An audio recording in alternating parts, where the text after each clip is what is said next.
தமிழக பாரதிய ஜனதா கட்சியின் மீது கடும் கோபத்தில் டெல்லி மேலிடம் என்ன தகவல் அப்படின்னு வந்து பாத்தீங்கன்னா, பெருசா எதையுமே ஒரு சாட்டிஸ்பேஷனோட செய்யல அப்படின்னு சொல்லிட்டோம்.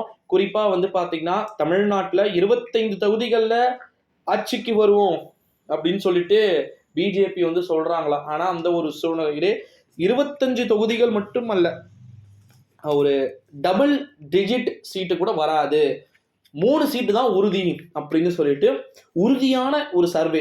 அதிகபட்சம் அப்படி போனாலும் கூட ஒரு 4 டு 5, 5க்கு மேல தாண்ட வாய்ப்பு இல்லை.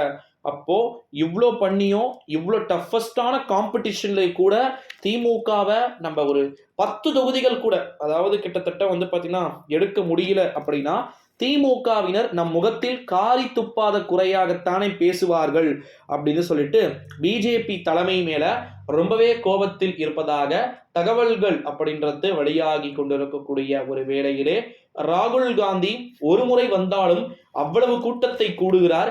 எனக்கே இவ்வளவு கூட்டம் வரவில்லையே, இந்த பப்புவுக்கு எப்படி இந்த கூட்டம் வந்தது அப்படின்னு சொல்லக்கூடிய வகையில தமிழ்நாட்டில் என்றுமே வந்து பாத்தீங்கன்னா பாஜக ஒழிக அப்படின்ற மாதிரி தான் அங்க கோஷங்கள் எழுந்து கொண்டிருக்கக்கூடிய ஒரு வேளையிலே 12ஆம் தேதி நடைபெற்ற அந்த கோவை மாநாட்டிலே மிகப்பெரிய ஒரு திருப்பம் ஏற்பட்டது. இதை பார்த்த நம்முடைய டெல்லி மேலிடத்தின் அதிகாரிகள் டெல்லி மேலிடம் அண்ணாமலையை வந்து பாத்தீங்கன்னா திட்டி தீர்த்ததான். இந்த ஒரு சூழ்நிலையிலே சோகத்தின் பிடியில என்ன செய்வது என்றே வந்து தெரியாமல் தொடர்ந்து வந்து பாத்தீங்கன்னா அனைத்து விதமான விஷயங்களும் நடந்து கொண்டிருக்கக்கூடிய ஒரு சூழ்நிலையிலே நண்பர்களே, தமிழக பாரதிய ஜனதா கட்சியின் மீது கோபத்தில் இருக்கிறார். இன்னமும் நீங்கள் கூப்பிட்டு கொண்டு வந்திருக்க வேண்டும்.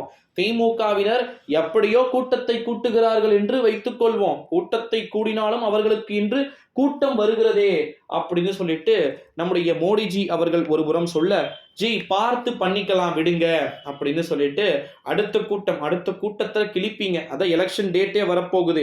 இன்னும் 16ஆம் தேதியான நாளை இன்று ஒரு நாள் பிரச்சாரமோ, 17ஆம் தேதி ஒரு நாள் மட்டுமே பிரச்சாரம் வந்து பாத்தீங்கன்னா இருக்கிறது. ஓகேங்களா? 18ஆம் தேதி, அதாவது 17ஆம் தேதி மாலையிலேயே தமிழகம் முழுவதும் பிரச்சாரம் என்பது ஓய்ந்துவிடும். 18ஆம் தேதி அந்தந்த தொகுதியில் இருக்கக்கூடிய வாக்காளர்கள் வெளியே செல்ல வேண்டும். வெளியே சென்று அவங்களுடைய சொந்த மாவட்டங்களுக்கு வந்து பாத்தீங்கன்னா சென்று சேர்ந்திடல் வேண்டும். சென்று சேர்ந்துட்டு அவங்க வந்து பாத்தீங்கன்னா ஓட்டு போடணும். இந்த ஒரு சூழ்நிலையிலே தமிழக பாஜகவின் மீது கடைசி ஒரு வாரத்துல தட்டி தூக்கிட்டாங்களே அப்படின்னு சொல்லிட்டு கோயம்புத்தூரிலே கடைசி கொஞ்சம் நாள்ல தட்டி தூக்கிட்டாங்களே. கோயம்புத்தூர்ல இருந்து எப்படியாவது அண்ணாமலையை வந்து பாத்தீங்கன்னா தூக்கி மத்திய அமைச்சர் என்ற ஒரு பதவியில உட்கார வைத்து அழகு பார்க்கலாம். பிஜேபியின் பிஜேபியை வீழ்த்துவதை விட கொங்கு மண்டலத்தில் தாங்கள் உயர்ந்தவர்கள் என்றதை நினைக்கலாம் என்று நினைத்தார்கள். அது காணல் நீராக போய்விட்டதே என்ற ஒரு கடுமையான கடுப்பே காரணம். சோ வெயிட் பண்ணி பார்க்கலாம் நண்பர்களே. நன்றி, வணக்கம்.